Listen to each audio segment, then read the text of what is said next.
Here we go. Hello and welcome. Thank you all for being here on this Thursday, April 8th, 2021. I am Nick Kanoki, the Director of Technology for the Asset Leadership Network. And today we are super excited to have Bill Brodt from NASA here talking with us. Before we get underway, I just want to thank our sponsors, our organizational members, as you can see here, and especially our patron members, Onuma System and ABS Quality Evaluations.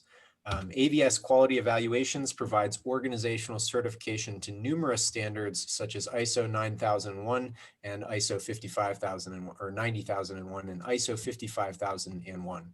They certified Atlanta Airlines Terminal Company and Raytheon to ISO 55001, both of whom have presented with ABS at ALN events. ABS works globally and has offices in Mexico and South America. As an ALN patron, they are a great supporter of our efforts, and we are super appreciative of ABS Quality Evaluations. You can see more at abs-qe.com, where they have materials available in English, Spanish, Portuguese, and other languages. One more note before we get underway, this session will be made into a podcast as well as a video recording. So you can look for that coming soon. It should be up tomorrow, and we would love it if you would share it, watch it, listen to it, however you like.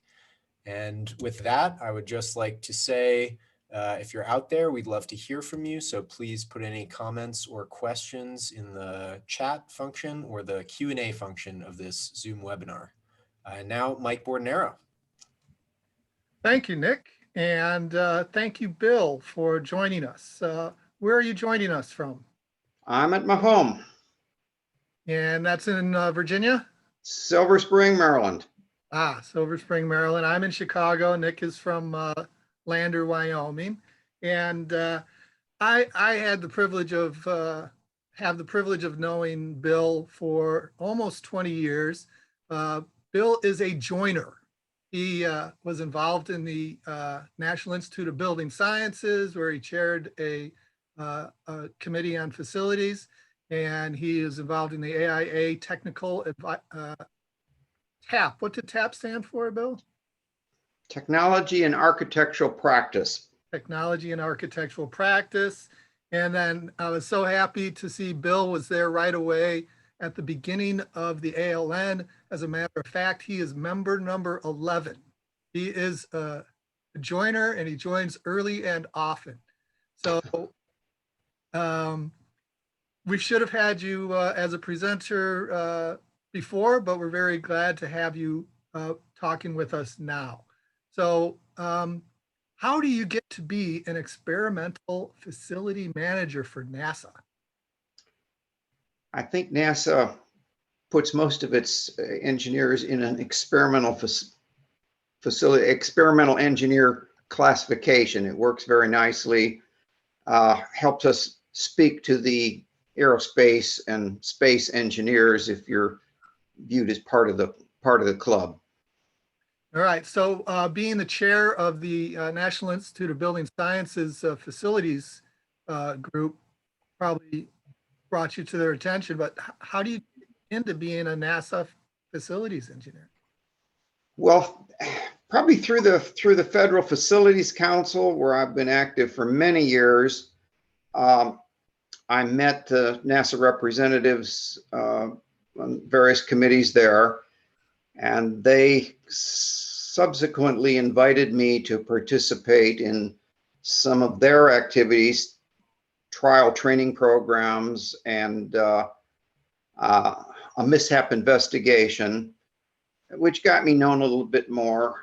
And when it came time for me to retire as an officer in the U.S. Public Health Service, it was a time to find another career, and they were interested. So I thought it was a great place to go. It did allow me to continue many of the activities that I had been doing while I was at the National Institutes of Health. That's pretty unusual, but like I say, they knew what I was doing when they announced the job and picked me. They knew what they were getting. And so what does the job entail? I've been telling people asset management is not rocket science unless you're doing it for NASA, I guess. Well, my role when I came to NASA was, I'd almost say that while I didn't have anything to do with it, they wrote a job description that almost had my name on it. All the things I wanted to do in the remaining part of my career were there. A few I didn't want to, but that was a huge amount of activity. They were so short on staff. They gave me 2 single pages of things I could work on, a stack on my desk when I showed up, and they said, work whatever you want. It doesn't matter. It's such a big list. So I touch in both the facilities, engineering, construction, maintenance, real property, master planning. I'm not really responsible for any of these areas, but I'm the person who looks to what is the research community is doing. What can I bring in from other agencies? I'm constantly looking for what I can pull in. And at the same time, I look for what I've got inside of NASA and pass it out. I've been fortunate because that's not a normal role. Most people have some regular function that they grind away at. But like I say, they knew that I tended to be in the research, technology transfer focus in facilities engineering, and they've allowed me to continue that. Well, that's good. So I've had the privilege of talking with you independently, and I know one of the things that you're trying to do is introduce some ISO 55000 concepts into facilities. How is that going? Well, in our environmental division, 55,000 is part of what we're about. Now, over in facilities engineering, they haven't adopted it directly, but when I look at the pieces, I'd say we're coming along. We look at the life cycle, the total cost of ownership, at least from the facilities perspective. Sustainable buildings, we're building good sustainable buildings. We're cutting things that don't need to be done. Our maintenance strategy is strong. We're, without actually enrolling, we are doing many of the activities, and within our budget, that's probably where best we can be right now. Okay. Well, thank you for that. And if there's anything we can do, help with internal presentations or anything, the Asset Leadership Network is happy to do so. So one of the reasons that you're here is because we had a discussion after the GAO high risk report. And you've got kind of a counterpoint to some of the things that they were saying about data quality. What is your counterpoint? Well, I've worked with the federal real property profile almost since it began. I have worked with the data inside of NASA that feeds it. We've had a tremendous amount of effort to put together clean data and use it. I find that there are variations in the quality of the data, and I want to talk a little bit about some of the things I'm aware of today. I also don't think it's necessary to have perfect data.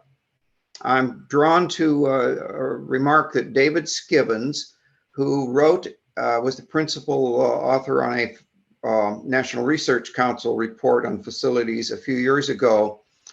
And the committee was meeting, and General Motors had just about gone bankrupt. And he talked about how they had to make decisions to close plants, big impact upon people, and they didn't have anywhere near the data that the federal agencies were using, and just turning themselves in knots over not having perfect data. It struck me. that's the way the real world goes.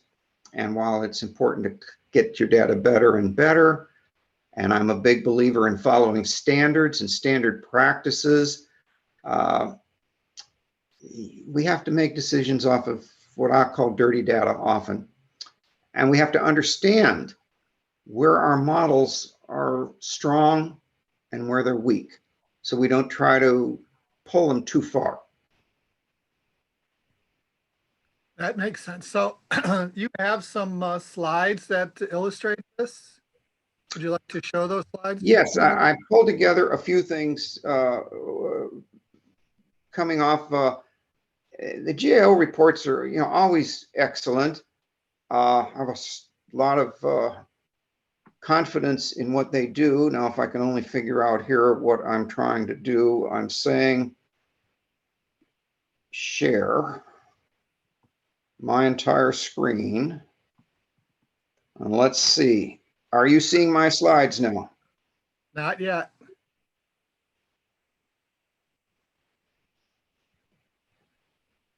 We did this earlier and it worked. So try. Of course it worked. That's because we did it earlier.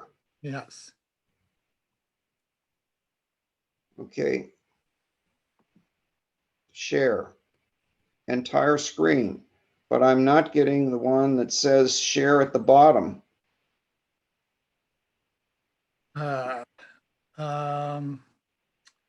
Let's see. So let's cancel and try again. that's the best way to do that. So in the meantime, Top left. Correct. Top left. Entire screen. And now the one below it doesn't want to do anything. Doesn't want to, it's grayed out. Bill, you could try clicking something other than entire screen. Like you may see your slides shown in one of the windows, and you can try clicking one of those. Okay. Thank you, Nick. All right. Now let's see if those slides, are they showing up? No, we're seeing ourselves. Sorry, Bill, it seemed like you didn't have, I would try to share your entire screen again. It's only sharing the Zoom window now. Stop sharing. Go back. Share screen. Share entire screen. Well, I guess we're going to have to chat through me chatting while I look at the slides. That is quite fine. Okay, so here we are. We have a federal real property profile, a small set of data of a real property management system. The most important part, from my perspective, is the computation of the current replacement value and the condition factor, which it shows up in the in the FRPP as a facility condition index, a percent of 100. Basically, it's the computation of deferred maintenance against the total asset value. Now, there's a lot of other factors that we haven't included in here and are very important in the decision making. We use various risk assessment tools and mission dependency. That's kind of how our NASA research and development programs look at individual facilities, how important they are to accomplishing their mission. These factors are not put into the federal real property profile, and kind of for good reason, because they are subject to a lot of differences among the agencies. And when people tried to put, for example, we tried putting mission dependency in for a few years, and then you realize there was big differences in how the agencies were viewing mission dependency. A research organization has a different bent than a military, where they got to be able to go to war instantly. Mm-hmm. and you carry that out through all the other agencies. So a lot of data is not in the system that is very important to decision making. In terms of condition assessments, there are multiple methods that the agencies use. NASA uses one which I helped develop about 20 years ago, called the NASA Deferred Maintenance Condition Assessment System. It basically is using the uniformat structure at the major breakouts, 9 different systems, and we look at every one of our assets in terms of those systems. But we don't send out, do an engineering estimate. We send out engineers with a set of definitions that relate to a 5-point scale on condition. Okay. So they score 5 times 9, 45 different scores are possible. 5-point scale, 9 systems, and a nearly new facility would get the top score, averaged out a 5. But inside the federal real property profile, we were asked to put dollars of deferred maintenance. We don't have a cost estimating model. We have a model that's very light touch, very cheap. If we want to get more accuracy, we would step up. And the one that many agencies use now is the U.S. Army Corps of Engineers Builder model. Builder's a good model. I was very interested in it. We tested the NASA model against Builder, and we got a sufficient correlation that our auditors said, okay, you got the consistency you need. We tested with multiple assessors going out to the same sites. They got the same scores, 90-some% correlation. Really good. We tested against what a few years ago was a very common model, VFA facilities, which is more of an engineering, go out and put work packages together of all the things that need to be done. So it's a much more expensive tool than Builder. Bill, we're slowly losing you. Can you adjust your My. camera? I can move a little bit. Do you hear me better now? It's just your head was disappearing. Oh, my head. I can't see my head. Okay. Is my head better now? No. So that's great. That's great. Okay. So we have this 5-point scale, and other agencies use it. It's been reviewed. Shows up in many of the National Research Council reports and other places. But the error and the estimates are larger than somebody that is spending more money getting a more precise estimate. In my world, that doesn't seem to mean much because we don't have the money to fix all of the things. What I've been drawn to in recent years is what level of condition do we want or need? Because if we're measuring up against a new building, we're going to be way below that. What do we really need to get to?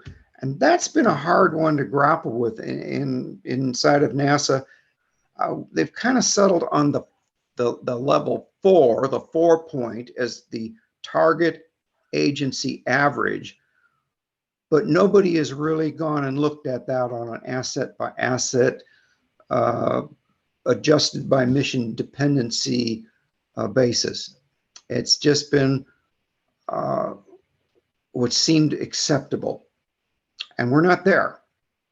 But that's kind of what we've been doing, and recognizing that we didn't want to spend more money for more accuracy when we weren't going to get the money to fix all the things, and maybe we don't need to fix all the things.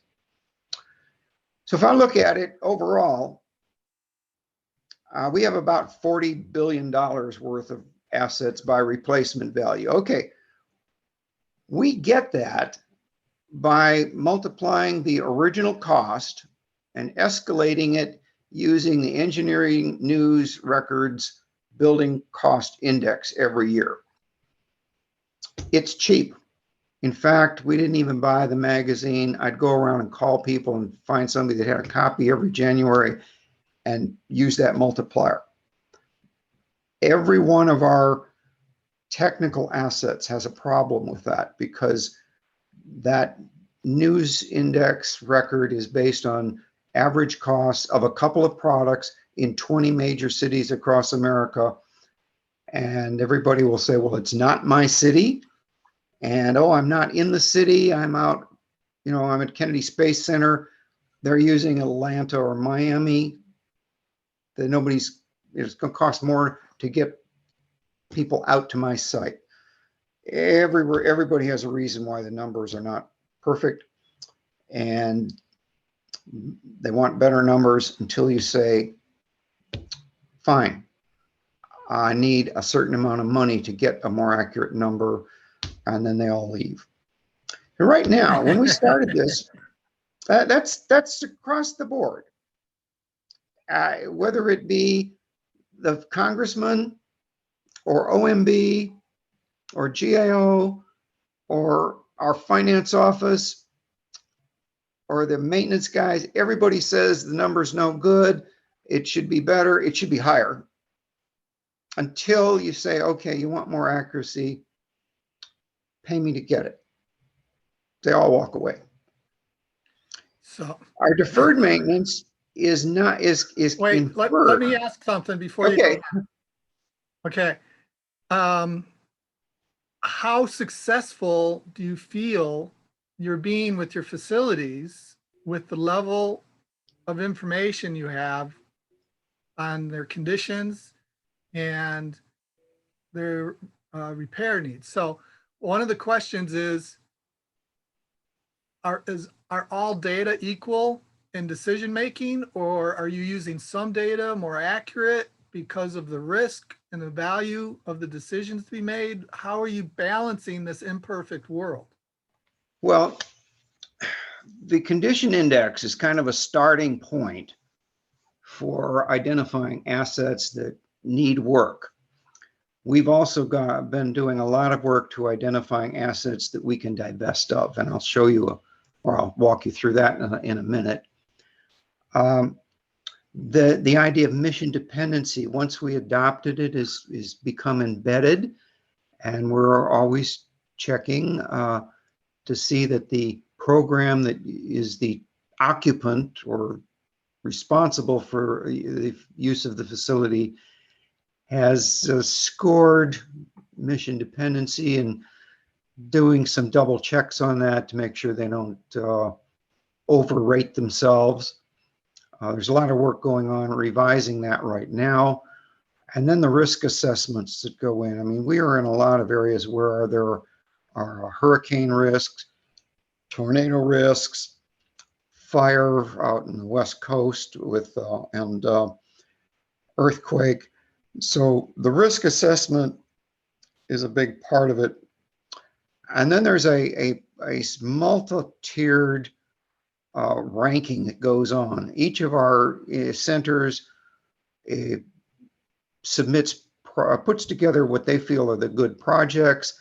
They rate them, they rank them, and the ones that make it through the cut get sent to headquarters, where there are teams of people representing all of the centers and headquarters, going over those with a fine-tooth comb.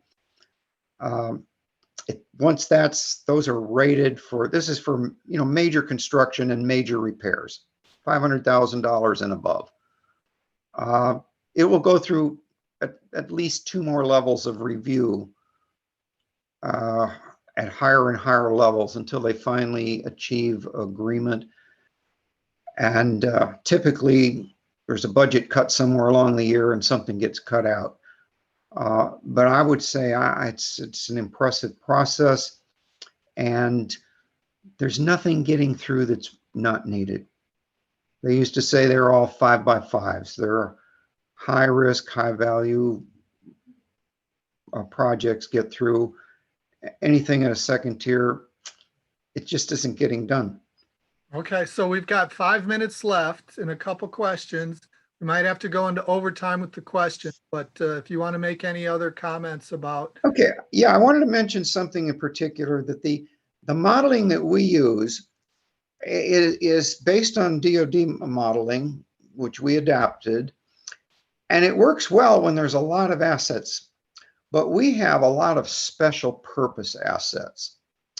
And one I wish I could show you right now is down at our Stennis Space Center in Mississippi. It's a big engine test stand. It's the number 6 on the rank of our assets. Now, that asset is nearly new.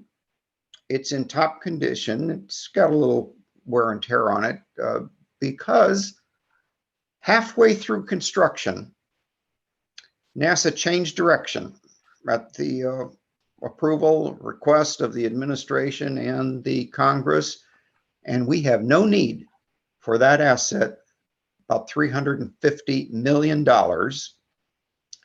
And halfway through, we knew we didn't need it.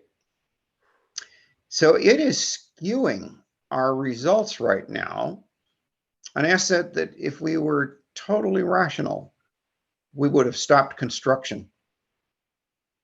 This is what happens when a federal agency is not really operating like a business.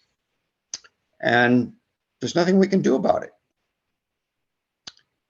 So, the other thing I wanted to point out before we walk away is that since 2006, when we really started looking at divestiture, we have disposed of over 1,800 assets, 18 million square feet, and replacement value of about $2.5 billion. Now, we've also built assets in that time, but the consistent, since 2006, a very aggressive divestiture program. We have now about 160 assets targeted to go, but we can probably only remove about 40 a year. The budget controls a lot of that. So we don't have perfect data, but it's not impeded us from making these decisions. Part of this, the decisions is based on hard data, and part of it is based on the logical arguments.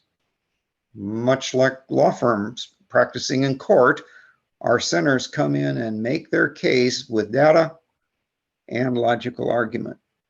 I think that both of those are important. So that's kind of my twist on it. The data sent into GSA is not perfect. We're always working on it. But in most cases, it's good enough to make our decisions. And on cue, here is Nick. Hey, I don't want to shut any discussion down. It sounds like we may have a few extra minutes to go into overtime if Mike and Bill are available. So just before we get into that, I will make a quick plug for our sponsors. Again, we are super grateful for their support, especially our patrons, ABS Quality Evaluations and Onuma Systems. And then a quick plug for future events. Next Tuesday, we have our 2021's National Issues series continues with the ALN National Asset Leadership Strategy. And next Thursday, Mike, I forget who is our guest, but we'll be doing this again in 1 week's time. And we hope to see everyone there. So, yes, Bill, you've got a few minutes to answer a couple questions. Sure. And can you tilt your camera down again? Oh, thank you. That's good. So does NASA differentiate between FRPP repair need and current/future recapitalization need? I say the answer is yes, because a lot of the things that are coming in on recapitalization are programmatic requirements. I don't know what the percentage is, but that's very much involved in recapitalization. The maintenance needs are going to be, the normal maintenance needs. The roof's bad, energy conservation projects. Our utility systems are right now our big target. We got the roofs in much better control. But right now we're replacing a lot of pipelines and electrical lines. And in the buildings area, we're working on a strategy of consolidation, which means you have to do a renovation. Right now we're at the point where it might take multiple years before you see a demolition, because we'll renovate, consolidate, move people into, do another renovation, do another consolidation, and the third or fourth building down the line you actually demolish. But yes, I would say it's not overlapping. All right. And are you familiar with the OCFO's Federal Accounting Standards Advisory Board definition, Standard 42 for deferred maintenance and repair? Yes, I was involved in the Federal Facilities Council when that first came out. The condition assessment models that people were developed because of that requirement.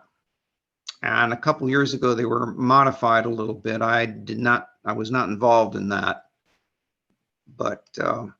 And that's proven valuable, you believe? Well, yes, and I'll tell you why. Before that came out and before NASA had the model it uses, each of our centers operated quite independently. And if they thought it was a good year to talk about all the problems and get some money, they would tell you how bad things were. But if they felt they were at risk of being closed down, Brodt, that was a big fear at NASA in the 90s, some center might be closed. They didn't have any maintenance needs. They just made them disappear. Mm-hmm. And this was causing a lot of problems inside of NASA. So the deferred maintenance model kind of standardized all of that. And having the federal accounting standards, I think, was a stick also. And sometimes you need a stick to make something happen. Yes. So Jim Dieter, our CEO, uses the phrase, the perfect is the enemy of the good. And he loved the discussion about decision-making using both information and logic. Do you have any background on using that approach, or was it something that you just had to start using? Actually, those big decisions on the big capital projects, I've never participated in. I watch what goes on. It's a difficult experience for the people going through it, because whoever wins and gets big projects approved thinks that the method is perfect, and whoever loses and didn't get anything approved thinks it's a terrible method and begins agitating to revise the method. So it gets revised about every 3 years when that argument rings well with somebody. But overall, I look at it and say, yes, they're using the best data we have available, and every agency has made their data better over the years. It's clear that we chase after O&M costs, and we chase after construction costs and other factors. But the bottom line comes down, there's a lot of things that those numbers don't tell you. And the case the center's representatives make is more like a legal argument. And I think it's the combination of these leads to good decisions. Excellent. Now we've got two questions that I think kind of go hand in hand. They're from different people, but one is David Pacuar again, talking about the OCFO's reporting of book value, which is the original cost to acquire, build versus the amount that is depreciated. Logically, the amount that has been depreciated should align with the repair capitalization need. Are you finding that you're able to leverage the CFO's numbers at all to make that happen? No, not at all. The accounting is for real property is over a 40-year straight line. That's what we use, and 15 years over personal property. I consider accounting to be something that is related to taxes, and it works well to allow commercial firms to keep their taxes down. The federal government, we appreciate the value of the assets, and then we back out about the deferred maintenance. I think those models only roughly correlate. Okay. So then I think this is somewhat related from Steve Holland. Do you think that artificial intelligence and natural language processing can help with automated cleaning of dirty data? Well, yes. In fact, I'd say that's what GSA has been doing the last couple of years. They started doing anomaly reports, things. They basically ran through the data and put some statistical limits on it. And if your data was too high or too low, you got a file sent to you and check this out. And O&M costs, I was getting a lot, and I chased those down a little bit and thought, well, wait a minute. Some years we spend a lot of money on a facility, and the next year we won't spend a nickel on it that is worth reporting. Let me put it that way, because this stuff isn't coming out of it has to be allocated. Operating costs the same way.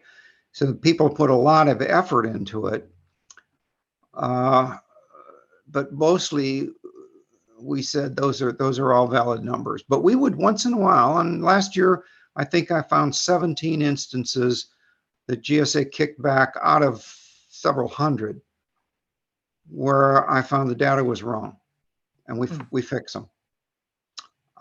They're getting smarter about that, and I think that's valuable. Excellent. So Robert Kaufman wonders, what are some of your performance metrics regarding investment decisions and capital planning success?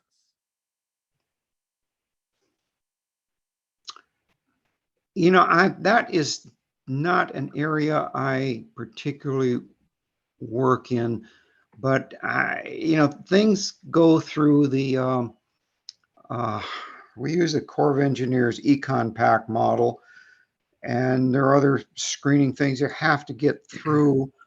But I've never felt that in the R&D world, return on investment is particularly valuable in the decisions. I mean, Kennedy didn't send us to the moon on the basis of a return on investment.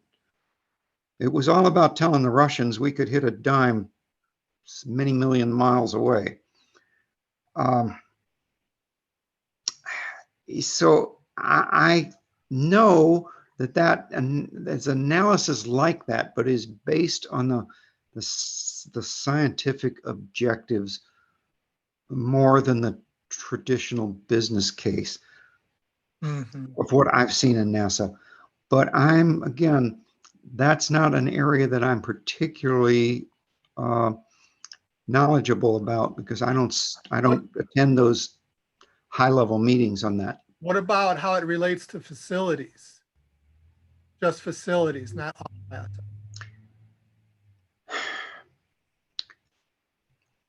I would say with us, it's more the risk assessment than that gets involved. We had a problem when I first was working on the deferred maintenance model. We were downgrading electrical systems if they were more than a certain age. I think we picked 35 years, and if it was over 35 years, got an automatic point reduction for electrical. And we had a lot of people angry about that. My 45-year-old electrical system is still working. Sure it was, until they had a fire and they found they had to rebuild a whole lot of it because the replacement parts were no longer available. So that kind of stuck with that idea, and the risk assessment is really a big deal inside of NASA. You know, putting these guys in space is risky business. We've lost some astronauts, and it permeates the culture. Well, thank you for what you do in support of that. I feel that the return on investment is calculatable. I think NASA has returned to the country much more than we've invested in it, and appreciate your support of those efforts. NASA is a good place to work. There's no doubt about that. And thank you for asking me to put a few of my thoughts about how these data systems are used and their strengths and weaknesses. Well, thanks for joining us. And next week, Bill Garrett of GSA, Office of Government Policy, is going to be our guest. So those attending might want to check those out also. And thank you so much, Bill. Okay, have a good day, everyone. All right, bye for now.